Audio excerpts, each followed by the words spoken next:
A arbitragem tem sido um tema muito polêmico no futebol brasileiro. Sempre foi, né? Mas esse ano parece que está um pouquinho pior. Mas a arbitragem brasileira, ela é realmente muito ruim? Ela é pior do que a média mundial? A gente vai debater sobre isso aqui no Futebol Entre os Grandes, né? É um bom tema porque também é uma muleta muito importante para muita gente, né, Bruno? Sem dúvida. Vamos debater arbitragem aqui no Futebol Entre os Grandes. Bom, a arbitragem a todo momento tem sido protagonista no futebol brasileiro. Sempre o treinador reclama, jogador reclama, erros acontecem de verdade. Programas esportivos falam de arbitragem o tempo inteiro. E tem um consenso de que a arbitragem está muito ruim no futebol brasileiro, né? Você concorda? Você acha que é uma arbitragem realmente muito ruim? Até que ponto a culpa é do árbitro? A culpa tem outros fatores? O que você pensa sobre a arbitragem aqui no Brasil? Então, Bruno, tem uma coisa que eu entendo que é muito ruim, que é a falta de critério. Isso é culpa de quem orienta. Você tem que ter um critério, nem que seja um critério errado. O que eu quero dizer? Quando uma bola bate fortemente no braço de alguém, você chuta, Sim. A bola bateu aqui, isso não é pênalti nunca, não dá para fazer esse movimento. O máximo que eu vou fazer é um movimento de defesa que é permitido. Aí o problema acontece. Então, num jogo, você marca esse pênalti, no outro você não marca. Se você adquirir esse critério, digamos, errado, toda vez que bater nesse tipo de defesa você marcar, você vai evitar muita reclamação. Tá errado, a regra não diz isso. Mas quando você faz, uma vez faz, outra vez você não faz, na hora que aquele que marcou certo fizer, ele vai ser criticado porque os outros não marcaram. Então falta critério, falta orientação e um padrão. Esse é o grande ponto, padrão. E os árbitros também me parece que ficaram muito dependentes dessas orientações e principalmente do VAR. E você fez inclusive um pequeno curso sobre VAR, que você puder falar um pouco. O VAR, acho que ele atrapalha muito a arbitragem no Brasil. Os árbitros, eles apitam, eles usam o VAR de uma maneira bem equivocada, né? Eles usam o VAR quase como um segundo árbitro ali, como um auxiliar dele. E não é isso, né? A proposta é que seja uma ferramenta para corrigir erros graves, né? Não é uma coisa para você reapitar o jogo, né? E é isso que eles estão fazendo. A princípio o VAR era isso, né? O árbitro de vídeo ele ouve sempre o árbitro de campo. O árbitro de campo, na teoria, né? Quando eu fiz esse curso lá na Federação Paulista, foi para 2019, por aí, né? Quando estava começando. Na teoria, ele descreve o que ele marcou. Marquei o pênalti o toque por baixo com o pé, no outro pé, enfim, ele descreve. E se foi uma coisa muito fora do que aconteceu, se o VAR vê, né, mas ele falou que bateu no pé, mas não bateu, não teve nada, ele chama, vem dar uma olhada aqui, o que você falou, era isso, né? Não é para interpretar de novo a jogada, né? Se aconteceu o que o cara falou, não, teve o toque do pé ali. O VAR pode até pensar, eu imagino, até não acho que foi para derrubar, mas ele viu o toque e ele interpretou que é para derrubar. E ele deu o pênalti, ok. Mas eles usam para reapitar o jogo, né? Às vezes chama para ver uma coisa que o árbitro já viu, já interpretou, e ele vai lá e normalmente ele muda.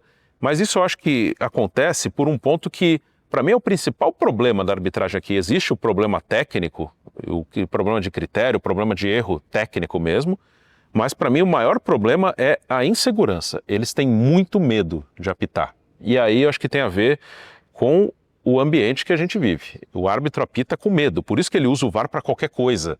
Ele quer alguém para confirmar o que ele fez, porque ele está com medo, ele está inseguro. Por isso que ele marca às vezes qualquer falta, encosta falta, principalmente no campo de defesa.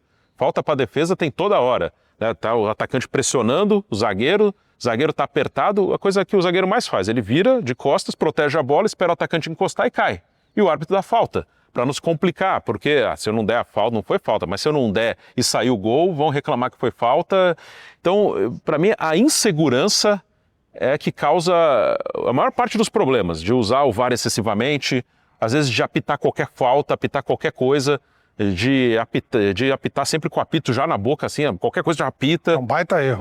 Então, acho que é a insegurança, e acho que o ambiente todo, e acho que todo mundo envolvido no futebol tem um pouco de responsabilidade nisso, deixa o árbitro, que alguns já não são bons, deixa também inseguro.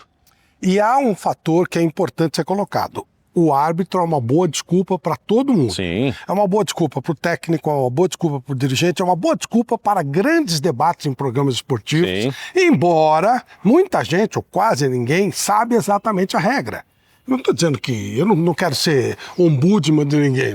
Eu só estou colocando uma situação que acho que todo mundo deveria aprender a regra para não fazer a regra do botequim. Que aquela regra do bateu na mão o Vampeta brinca muito com isso, a regra do baba. Existem técnicas, existem critérios que você precisa descrever para você marcar ou não uma falta, para você interpretar ou não uma falta. Se você não conhece, você vai no embalo. E aí, como existe muito debate, muita gente falando, o próprio torcedor se confunde, vira uma confusão. Então a desculpa, ele já quer ouvir uma desculpa para a derrota do time dele. Quando o treinador joga essa desculpa, ficou perfeito. Meu time perdeu porque ele foi roubado. Meu time perdeu porque ele foi prejudicado. E aí fica muito complicado, porque mesmo que o árbitro marque certo, ele toma porrada porque ele é a muleta que todo mundo tem para poder se desculpar dos próprios erros. Então cai tudo muito em cima do árbitro, embora tenha frase. E aí ele fica inseguro.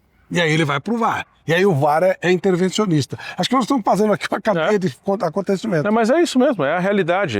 Para o dirigente é bom que o árbitro erre bastante, porque ele tem com quem culpar, ele tem como fazer política. Estou fazendo alguma coisa, eu fui lá na CBF e pedi para vetar esse árbitro aqui. O técnico também, ele vai na coletiva, perde o jogo, ele joga tudo pro árbitro. O jogador, e os jogadores reclamam também, o comportamento dos jogadores em campo é terrível. É reclamação o tempo inteiro, é simulação o tempo inteiro, é o tempo inteiro tentando levar vantagem, isso atrapalha muito. E também o torcedor, o time perdeu, é uma ótima desculpa, foi o juiz que roubou meu time, então a culpa é do juiz. E a imprensa também, ainda mais num momento hoje que é tudo muito segmentado, tem cada vez mais o jornalista que fala para aquela bolha, para aquela torcida, e se aquela torcida diz que o árbitro está prejudicando o time dele, não vai ser esse jornalista que vai falar o que o seguidor dele não quer ouvir. Aí ele fala o que o seguidor dele quer ouvir. Isso acontece muito. Hoje o jornalismo é cada vez mais, o cara fala para aquela torcida, para aquela bolha. E se o meu seguidor fala uma coisa, não sou eu que vou dizer, igual o político antes fazia. Se o meu eleitor está dizendo que isso está certo, não sou eu que vou dizer que está errado. O jornalista hoje nessa era de rede social, claro que não são todos, mas muitos trabalham especificamente para uma torcida. E se aquela torcida que me segue diz que o árbitro prejudicou, eu vou dizer também, e até de maneira escandalosa, que o árbitro prejudicou e os meus seguidores vão ficar felizes, eu vou ganhar like e vou monetizar. Né? E eu também não preciso saber muito, porque eu vou falar aquilo que a torcida acha que foi. E olha como a coisa cega, eu não preciso se preocupar em aprender, estudar e fazer nada. E aí, nós entramos num novo fenômeno. Os árbitros, eles vão se queimando muito rapidamente. E aí eles lançam árbitros jovens muito rapidamente. Sim. Como está acontecendo com o jogador, 15, 16, 17 anos. Quando lança o árbitro muito rapidamente, a chance dele errar e se queimar é enorme. E aí ele já fica taxado de muito fraco, muito ruim, você não consegue aperfeiçoar. Tô vendo que não tem muita saída isso, né? Sim, é difícil. Assim, teria que ser uma mudança de comportamento. Porque, assim, o árbitro, mesmo que ele esteja melhor preparado, ok, ele pode errar menos, é importante que ele se prepare melhor, que tenha um critério mais bem definido, que se defina, o VAR tem que ser utilizado desta maneira. Ok, isso pode melhorar. Mas ainda assim, vai ter lance interpretativo, nem todo lance é claro. Tem muitos lances que são discutidos, que um acha que foi uma coisa, outro acha que foi uma outra coisa. E quem tiver a marcação contrária a ele, vai fazer um baita escândalo. Claro. E aí vai continuar a mesma coisa. É um lance discutível, mas eu vou dizer que o meu time foi roubado, que é um absurdo, eu vou dar soco na mesa, eu vou berrar, eu vou fazer um escândalo. Então, eu acho que o árbitro tem que melhorar, acho que a arbitragem brasileira, na média, ela é ruim, sim, mas o ambiente não ajuda. O ambiente, assim como eu falo dos técnicos, que aqui não é um ambiente bom para um técnico se firmar, também não é um ambiente bom para um árbitro trabalhar bem. É um ambiente muito difícil. Nós falamos há pouco tempo, num vídeo, que o Guardiola poderia ter antecipar o fim da carreira dele, como o Klopp, porque nós estamos falando de seres humanos. Pode parecer que não, mas o árbitro de futebol também é um ser humano. Também. Então ele fica sujeito a erro, fica sujeito a essa exposição excessiva e fica sujeito a ter mais medo. Sem dúvida. Então, claramente ele vai apelar pro VAR que está lá fechado na cabinezinha dele, tal, no momento cabine. Não tem um monte de jogador em volta dele berrando. Isso. Aí o cara vai se sentindo, vai se achar no direito, até o cara deve falar, ó, me ajuda aí no máximo que você puder. E aí você transfere a responsabilidade e fica essa lambança toda. Sem dúvida. Acho que esse é um ponto que o árbitro tem que melhorar, mas o entorno tem que melhorar, e isso eu não tenho muita esperança. Em algum momento pode até o árbitro melhorar, entrar alguém numa comissão de arbitragem, mas também tem muita política na comissão de arbitragem. Claro. tem árbitro que vai para a FIFA, que às vezes não é qualificado, que muitas vezes... Quase sempre. É pelo Estado... Pela federação estadual que os caras têm interesse. Exatamente. Eu preciso ter alguém desse estado, preciso ter alguém daqui. Se eu não tiver alguém daqui, politicamente não vai ser legal. Assim que funciona. Então tem muita coisa também na arbitragem, que é ruim. A arbitragem, não estou falando aqui para isentar a arbitragem, ela precisa melhorar muito. Claro. Mas o entorno também não ajuda nada o árbitro. Em todos os aspectos, dirigente, jogador, treinador, imprensa, torcida, ninguém ajuda em nada a arbitragem. O que você acha disso, hein? Você gostou desse debate? Você entende que tem alguma sugestão, alguma coisa que possa fazer as coisas mudarem? Será que tem, Bruno? Mas eles precisam nos ajudar também, né? Também, precisa ajudar aqui no canal, dá o seu like e acompanhar nossos vídeos. Toda semana tem vídeo aqui, um assunto a ser debatido no futebol entre os grandes, mas realmente todo mundo também tem que ajudar um pouco o árbitro, mas acho que ninguém quer ajudar. O árbitro é o vilão perfeito para todo mundo. E nos ajude inscrevendo-se no nosso canal, tá bom?